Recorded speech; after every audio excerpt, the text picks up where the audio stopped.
सत्ता का लालच, बेहिसाब धोखा और हर मोड़ पर मंडराता मौत का खतरा। सोचिए एक ऐसी दुनिया जहां आपकी एक छोटी सी गलती और आपका सर धड़ से अलग। आज के इस एक्सप्लेनर में हम एक ऐसी ही कहानी की गहराई में उतरेंगे, यू विन और यू डाई। एक ऐसी जगह जहां सिर्फ और सिर्फ ताकत बोलती है। When you play the Game of Thrones, you win or you die. There is no middle ground. Cersei Lannister का ये डायलॉग ना सिर्फ कहने के लिए नहीं है, ये इस पूरी दुनिया का सबसे कड़वा सच है। हारने का सीधा सा मतलब है मौत। कोई मिडिल ग्राउंड यानी कोई बीच का समझौता यहां होता ही नहीं है। तो आइए इस कहानी का पहला हिस्सा देखते हैं, द लायंस एम्बिशन। बात करते हैं हाउस लैनिस्टर की, एक ऐसा परिवार जिनकी सोच बिल्कुल प्रैक्टिकल है और थोड़ी बेरहम भी। अब इस सीन को ध्यान में लाइए। टाइवन लैनिस्टर अपने हाथों से एक मरे हुए हिरन की खाल निकाल रहे हैं और साथ ही अपने बेटे जेमी को फैमिली लेगेसी पर एक जबरदस्त भाषण दे रहे हैं। वो कहते हैं, शेर कभी भेड़ों की राय की परवाह नहीं करता।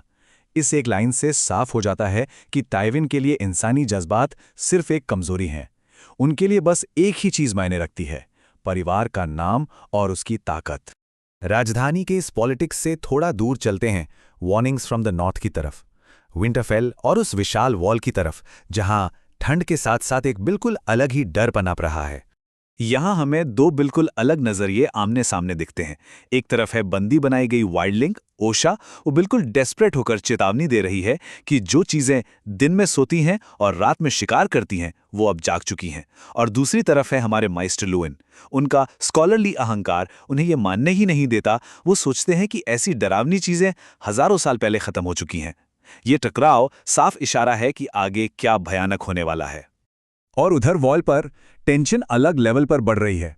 बेंजन स्टार्क का घोड़ा बिना उनके अकेला लौट आता है। जॉन स्नो, जो इतने सपने लेकर गया था, उसे उम्मीदों के बिल्कुल खिलाफ एक मामूली स्टुअर्ट बना दिया जाता है। जॉन और सैमुएल वेयरवुड ट्री के आगे अपनी कसम तो खाते हैं, लेकिन सबसे चौंकाने वाली बात आगे होती है। जॉन का डायर वुल्फ गोस्ट जंगल से वापस आता है और उसके मुंह में एक इंसान का जमा हुआ कटा हाथ होता है। एक झटके में वो नॉर्मल सी लगने वाली जगह एक भयानक रहस्य में बदल जाती है। अब वापस चलते हैं नैरो सी के उस पार, हमारे तीसरे अध्याय में, द ड्रैगन वेक्स। एसोस में कुछ ऐसा हुआ है जिसने एक सोते हुए खतरे को पूरी तरह जगा दिया है। मार्केट की भीड़ में एक मीठा सा धोखा छिपा था। एक अमीर व्यापारी डेनारिस को बहुत ही रिस्पेक्ट के साथ ऑर्बर की मीठी रेड वाइन तोहफे में देता है। देखने में बड़ा अच्छा लगता है, लेकिन असल में ये किंग रॉबर्ट का भेजा हुआ जहर था। ये तो कहो जोरा मॉर्मोंट की नज़र चौकन्नी थी जिसने डेनारिस की जान बचा ली। ये घटना एकदम क्लियर कर देती है कि ये जलावतन राजकुमारी अब कहीं भी सेफ नहीं है। और इस हमले का जो नतीजा निकलता है ना, वो बेहद खौफनाक है। खाल ड्रोगो, जो पहले समुंदर और जहाज़ों का मजाक उड़ाता था, अब बिल्कुल आग बबूला हो चुका है। वो कसम खाता है कि वो लकड़ी के घोड़ों यानी जहाज़ों पर सवार होकर खारे पानी को पार करेगा, लोहे के कपड़े पहने आदमियों को मारेगा, पत्थर के घर तोड़ेगा और उनके टूटे भगवानों को वापस वेस्ट डो थ्रेट ले जाएगा। एक नेता जो पहले इसमें इंटरेस्टेड नहीं था, अब एक तबाही मचाने वाले वॉरलॉर्ड में बदल गया है। अब यहां से हम सीधे चलते हैं अ किंग्स लास्ट कमांड में। असली पावर का गेम तो किंग्स लैंडिंग में ही चल रहा है, जहां शिकार के एक हादसे ने वक्त की उल्टी गिनती शुरू कर दी है। घटनाएं यहां इतनी तेजी से बदलती हैं कि दिमाग घूम जाए। शाम को किंग रॉबर्ट शिकार से लौटते हैं, एक सुअर के हमले से बुरी तरह घायल। मरने से ठीक पहले वो एक वसीयत लिखवाते हैं और नेड स्टार्क को प्रोटेक्टर ऑफ द रेल्म बना देते हैं। सुबह होने से 1 घंटा पहले ही रेनली बरातियन सत्ता पलटने का प्लान बताता है और नेड के मना करने पर शहर छोड़कर भाग जाता है। और सवेरा होते होते नेड स्टार्क को मजबूर होकर लिटिल फिंगर से मदद मांगनी पड़ती है, क्योंकि थ्रोन कंट्रोल करने के लिए उन्हें सिटी वॉच चाहिए थी। राजा अपनी आखिरी सांसें ले रहा है और बाकी सबकी सत्ता की भूख जग चुकी है। यहां दो बिल्कुल विपरीत सोच आमने सामने आ खड़ी होती हैं। एक तरफ नेड स्टार्क और उनके असूल कि कानून के हिसाब से स्टैनिस बराथियन ही असली हेir है, चाहे इसके चक्कर में अभी के अभी एक बड़ी जंग क्यों न छिड़ जाए। और दूसरी तरफ पीटर बेलिश यानी लिटिल फिंगर का प्रैक्टिकल दिमाग कि लैनिस्टर्स के साथ शांति कर लो, जॉफ्री को कंट्रोल करो और आराम से पावर अपने हाथ में ले लो। यही वो मोमेंट है जो साबित करता है कि नेड अपने इन्हीं महान असूलों के चक्कर में अकेले पड़ते जा रहे हैं। और अब वक्त है द फाइनल बिट्रेयल का, क्लाइमैक्स। जो राजनीति अब तक बंद दरवाजों के पीछे चल रही थी, अब वो थ्रोन रूम की सगी हकीकत बनने वाली थी। थ्रोन रूम में नेड स्टार्क पूरे कॉन्फिडेंस के साथ खड़े हैं। वो सबके सामने रॉबर्ट बराथियन का वसीयतनामा पेश करते हैं। उन्हें लगता है कि इस कागज पर जो राजा की मोहर है और जो कानून के शब्द हैं, वो उनके लिए एक ऐसी मजबूत ढाल हैं जिसे कोई भेद नहीं सकता। पर नेड की इस सोच का क्या हश्र होता है?